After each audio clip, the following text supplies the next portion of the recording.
Bonsoir à toutes et à toutes. Monsieur Lavazier, cher Arnaud, j'ai le plaisir de vous recevoir ce soir à la résidence de France, à Mexico, entouré de votre famille, de vos amis, afin de vous remettre les insignes de chevalier dans l'Ordre national du mérite. C'est par décret du président de la République en date du 31 décembre 2020 que cette éminente distinction vous a été attribuée. Si vous me le permettez, je vais revenir sur quelques étapes d'un parcours riche, tant sur le plan humain que professionnel, au service de l'économie française et de notre communauté. Vous êtes né à Versailles en 1958, la même année que la Ve République. Après votre baccalauréat, vous vous orientez vers des études d'ingénieur pour sortir diplômé de la prestigieuse École nationale supérieure des arts et métiers, école fondée, je le rappelle, en 1780. Vous deviendrez donc, comme on le dit, un Gazard. Puis vous commencez en 1983 un parcours professionnel de haut niveau, avec des responsabilités au sein des fleurons de l'industrie française et du secteur énergétique en particulier. Près de Cégélec, comme ingénieur puis directeur des travaux et du secteur énergie, Alcatel, d'Alstom, de Gaz de France. Si vous me le permettez, on peut donc affirmer sans risque que vous vous êtes engagé dans une carrière pleine d'énergie. C'est facile. Cette énergie qui vous caractérise vous fait rapidement dépasser les frontières de l'Hexagone pour participer au rayonnement de nos entreprises à l'international. Et notamment ici au Mexique, qui deviendra, comme je l'ai dit, votre deuxième patrie. Vous voilà donc à la tête d'Alcatel, puis de Thales au Mexique, entité pleinement intégrée dans le tissu industriel mexicain. Hier encore, avec Alexis Loyer, chef du service économique régional, nous étions sur l'implantation de Thales à Iztapalapa. Et j'ai pu observer de près cette industrie de pointe de plus en plus tournée vers le marché nord-américain. Cela suffirait à beaucoup pour considérer avoir eu une vie bien remplie. Ce serait mal bien de vous connaître que de penser cela de vous. Vous avez en effet toujours, à côté de vos responsabilités professionnelles et de vos obligations familiales, évidemment, pris une part importante dans des actions de caractère associatif, social, également politique. Comme membre du Rotary Club en Indonésie, puis au Mexique, comme membre actif de la paroisse française, au sein du conseil d'administration de la Fédération des associations patriotiques, cher M. Gérard, comme membre de la Chambre de commerce franco-mexicaine, ou encore comme président de la section Mexique de l'UFE. En tant que président de l'UFM, vous êtes investi depuis 2020 dans la mise en place d'un fonds de secours à destination de nos compatriotes qui ont le plus souffert des conséquences de la crise sanitaire du Covid. Cette initiative, conduite en lien étroit avec le consulat général, sous l'impulsion de Gérard Signoret, conseiller des Français du Mexique élu, dont je salue la présence, a permis à de nombreux compatriotes de surmonter les difficultés auxquelles, sans ces aides, ils n'auraient pu faire face beaucoup plus difficilement. Et comme si tout ça ne suffit pas, il paraît que vous vous avez chaque matin très tôt pour pratiquer des sports, à parler de l'alternativement du golf et du tennis. Donc vous êtes un homme complet, M. Lavazier. En tout cas, pour beaucoup des raisons que j'ai évoquées, et j'en oublie sans doute, voilà, la République a souhaité que vous soyez décoré dans l'Ordre national du mérite, et je vais actuellement vous remettre cette décoration. Voilà, s'il vous plaît. Ne bougez pas. La médaille arrive. Ah, pardon. Voilà. Monsieur Arnaud Lavazier, au nom du président de la République, en vertu des pouvoirs qui me sont conférés, nous vous faisons chevalier dans l'Ordre national du mérite.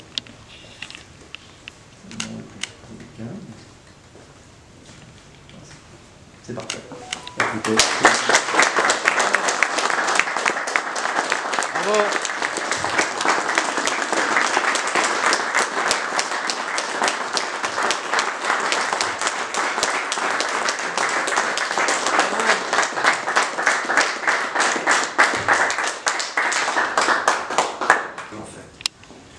Paul m'a dit 10 minutes, pas plus.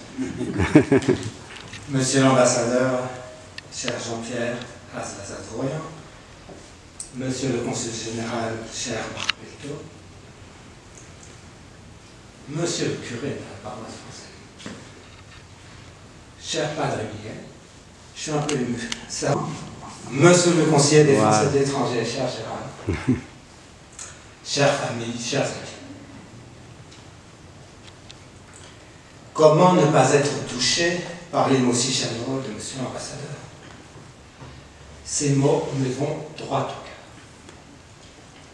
Mais permettez-moi d'abord d'avoir une pensée émue pour mon grand-oncle Ernest, décoré de la Légion d'honneur, pour mon grand-père Louis, décoré de la Légion d'honneur, mon cousin Félix, promu à la dignité de grand officier il y a 2 ans. Ces honneurs, eux, ils l'ont gagné sur les champs de bataille. Le mien, mon champ de bataille, est un petit peu différent, comme l'a rappelé Monsieur l'ambassadeur. Quand l'assistante de Monsieur le conseiller, Monsieur le consul général, m'appelle pour me demander un curriculum vitae actualisé, j'ai éclaté de rire. Je lui ai dit, je suis au courant des offres d'emploi du consulat, mais j'ai suffisamment fait à régler son truc. Elle a insisté, elle m'a dit, Monsieur le consul vient d'arriver, il veut savoir avec qui il va travailler, il faut m'envoyer votre CV. Et Dieu sait si on a bien travaillé. J'imaginais pas avoir une collaboration aussi proche avec notre consul général Marc Belto et avec, en particulier durant cette période difficile de la pandémie que nous avons vécue, son service des aides sociales, les AS, emmené de main de maître par Madame Griot.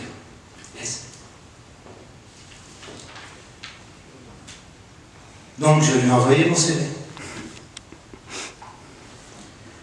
1 an après, je reçois un message de mon ami sénateur des Républicains, Christophe André Frassa, qui me dit « Félicitations !» Félicitations? Il se passe quoi? Tu n'as pas vu le décret? Non, pas encore. 2 jours après, je reçois une très gentille lettre de Monsieur l'ambassadeur. Et 1 semaine après, une encore plus gentille lettre du ministre Le Drian. Donc, là, j'ai fait le lien. Je me suis dit, ça, c'est un coup de M. Marc Belto, consul général, bien épaulé de Gérard, parce que je suis bonné de la dernière pluie, c'est pas des choses qui tombent du ciel. Donc, cher Marc, cher Gérard, un grand merci. Alors, c'est donc l'ordre du mérite. Comme l'a rappelé Monsieur l'ambassadeur,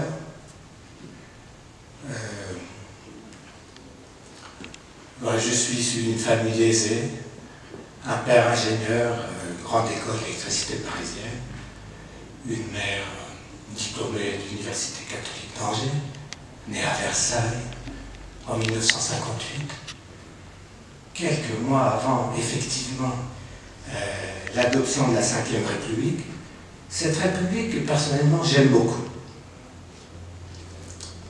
C'est bien cette République qui m'a permis d'étudier en toute sécurité, en toute santé, de faire des études supérieures pour moins de 300 € par mois. Et même, c'est cette même République qui m'a aidé à financer un master en aéronautique que j'ai fait aux États-Unis. Franchement. Elle m'a aussi donné une liberté de toutes sortes, que ce soit une liberté d'engagement politique, une liberté religieuse, c'est pas évident dans tout le pays, ou des libertés plus personnelles. Mais c'est bien cette République qui m'a donné l'ensemble de ces libertés qui ont fait ce que je suis aujourd'hui. Alors, à un moment donné, comment ne pas rendre à cette République? Comment ne pas s'engager à ses côtés? Que ce soit pour promouvoir le rayonnement de la France, on va dire, de la France et de la République française, ou pour aider directement nos compatriotes. Et ce fut, comme l'a rappelé M. l'ambassadeur, mes champs de bataille à moi. Il y a quand même un vœu que je forme par rapport à cette République. Ce sera peut-être ma petite minute politique. Je forme de tous mes vœux que cette République et ce peuple de France retrouvent cette proximité, cet amarrage qu'elle avait quand moi j'étais adolescent. Et que je crois que c'est un petit peu distendu aujourd'hui. Mais je forme tous mes vœux et je pense que nos responsables politiques sont bien conscients de cette situation et que nous allons dans le droit chemin. Alors, Monsieur l'ambassadeur, du fond du cœur, encore merci pour cet hommage que me rend la République française.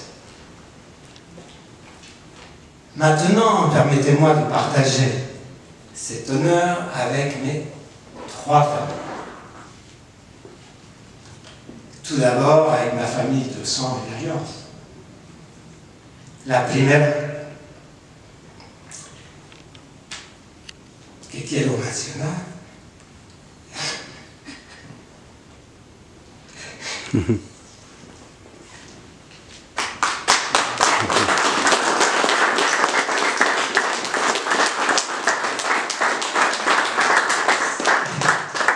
ça vient du fond du cœur.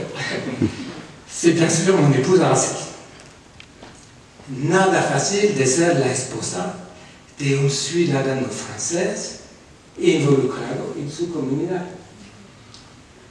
Siempre a mi lado, ya sea conmemoración del 11 de noviembre, de Camarón, todos los eventos de la OFE. Entonces tú, amorcito,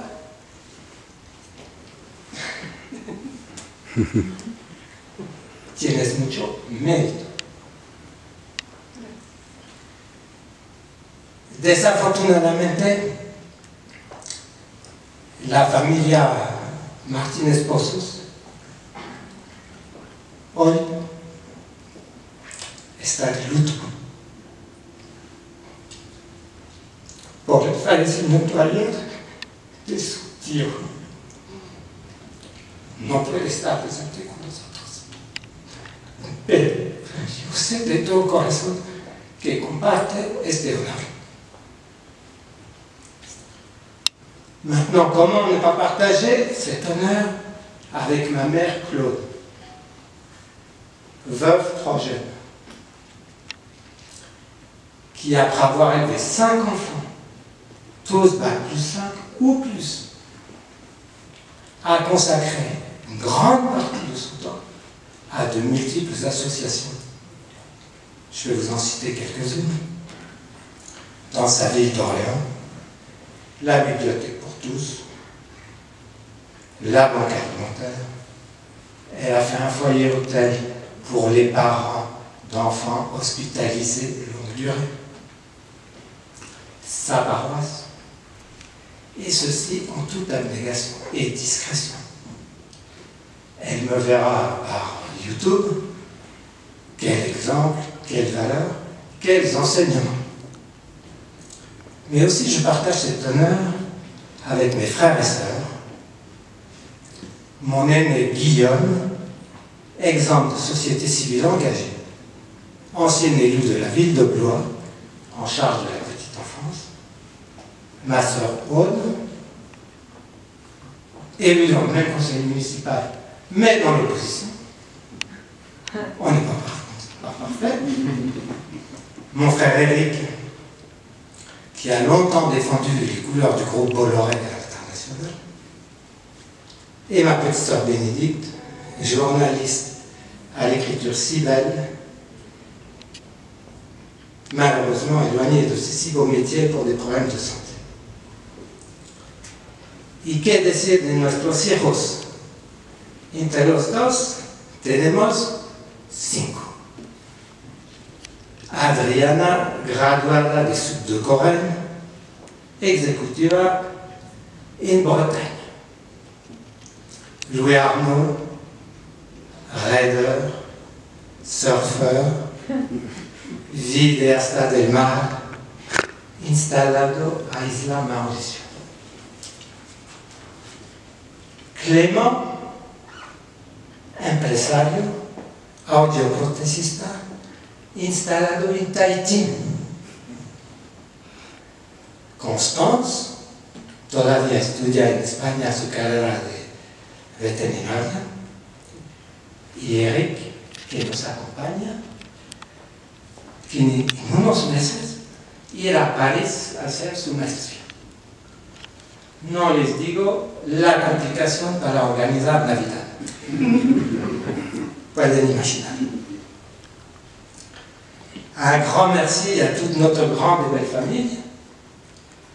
Et je forme des vœux particulièrement pour les plus jeunes, de suivre nos pas d'engagement et d'être dans une citoyenneté, on va dire, plus moderne que la nôtre, mais un engagement citoyen. Je vous ai parlé de 3 familles, il en manque 2. Ma deuxième famille, c'est ma famille Gaza. Comme l'a si bien rappelé M. l'ambassadeur, je suis issu d'une des plus vieilles écoles d'ingénieurs françaises, créée par le duc de la Rochefoucauld-Liancourt en 1780, et j'ai eu le privilège en tant qu'élève de fêter son bicentenaire. C'est une ancienne école militaire, on y porte toujours l'uniforme à l'école, on y défile en monôme, c'est une particularité de cette école, et cette école, elle a une devise, fraternité. Je suis accompagné aujourd'hui par d'honorables anciens de cette école. Je reconnais Jean-Pierre, Carlos, vous avez bien entendu, Catalina Gazzar, Edgar Gazzar. Et c'est une école depuis une trentaine d'années, peut-être, attendez, moi j'en ai un peu plus, depuis 40 ans, qui a toujours accueilli des élèves mexicains. Il y en a toujours 6, 7, 10, 15 par promotion. Et que font ces Gazzar après, ici au Mexique? Ben, ils participent directement, au rayonnement de cette école, parce que ce sont des actifs membres de l'association des anciens élèves des arts et métiers, et au rayonnement de grandes entreprises françaises. Nous avons ici Catalina qui travaillait pour Renault, Edgar pour Safran, etc. Un grand merci, chers honorables anciens, de m'accompagner aujourd'hui. Et je crois que tout à l'heure, après une petite festivité, nous serons tout à fait joyeux d'entonner notre devise. Je les connais. Ma troisième famille, eh bien c'est ma famille politique, associative, d'engagement citoyen, au service du pays et de nos compatriotes. Alors on ne peut pas avoir une action déterminante au service de nos compatriotes sans être une bande de copains. Tout par-delà. Et on est tellement une bande de copains qu'on se réunit parfois physiquement, parfois virtuellement, tous les vendredis à midi, pour voir quelles actions concrètes on va pouvoir mener pour, en toute complémentarité avec les actions du consulat, aider nos concitoyens. Et au cours d'une de ces réunions, mon ami Tonakio nous a dit un jour, il faut qu'on fasse un fonds de soutien, il faut absolument... voilà, l'idée a germé et on a fait ce fonds de soutien. Et vous savez qui fut le premier contributeur de ce fonds de soutien? Monsieur Alberdet.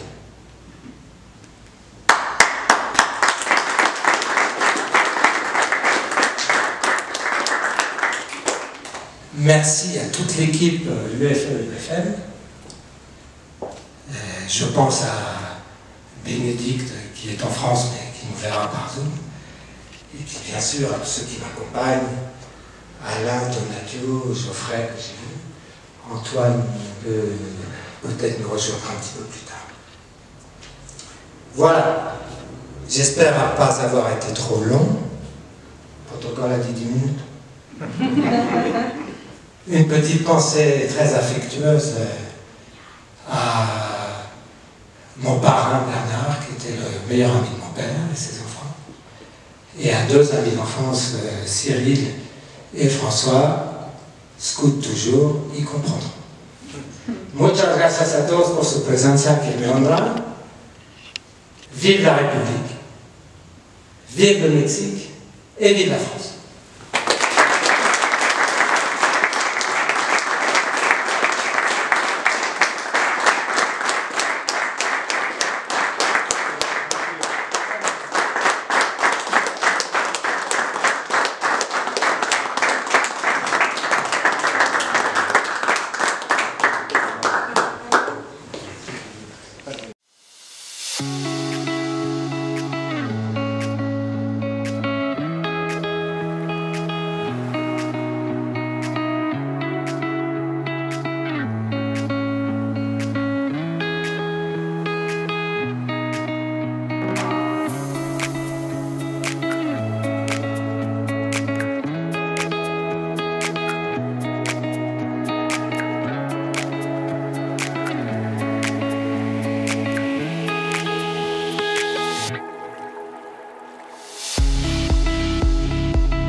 Fraternité, c'est là notre devise, c'est la devise de tous les vrais Gaza.